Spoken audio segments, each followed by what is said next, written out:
In the domain of children's learning and development, we start with standard LD1. LD1 is broken into 3 star levels. Remember, if you are applying for a 4-star designation, you also need to meet the criteria for 3-star. The same applies for 5-star. 5-star has to first meet the criteria for both 4 and 3-star levels. Standard LD1 states that the program is guided by a written statement of philosophy. At the 3-star level, the applicant needs to provide evidence that the program has a written philosophy that is available to families and staff and states the program's values, beliefs, and program goals for children and families. To demonstrate this, programs need to provide a copy of the program's philosophy which demonstrates the criteria. The documentation needs to be in the form of an official policy that is included in the context of a handbook and is readily accessible to families and staff.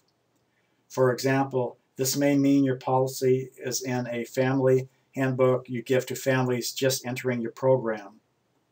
This standard also requires that a copy of the program's Family Survey Summary Score Sheet be submitted as evidence and shows an average score of 3 or higher on question number 10. For more about the Family Survey, you can check out our videos on the Family Partnership section of the portfolio. We've included the link in the video description.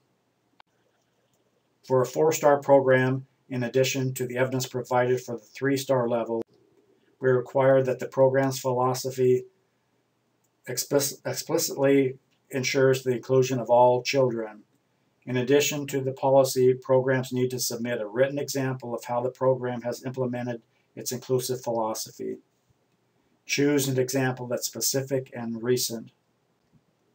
For a 5-star program, the philosophy needs to meet the criteria at the 3 and 4-star levels.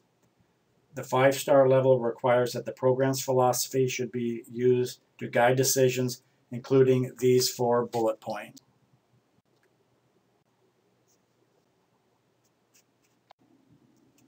Applicants need to submit evidence in the form of a written description.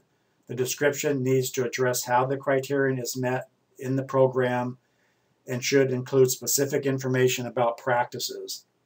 Always label your evidence and make it easy for the reviewer to find. Highlighting where you want reviewers to look is also a helpful practice.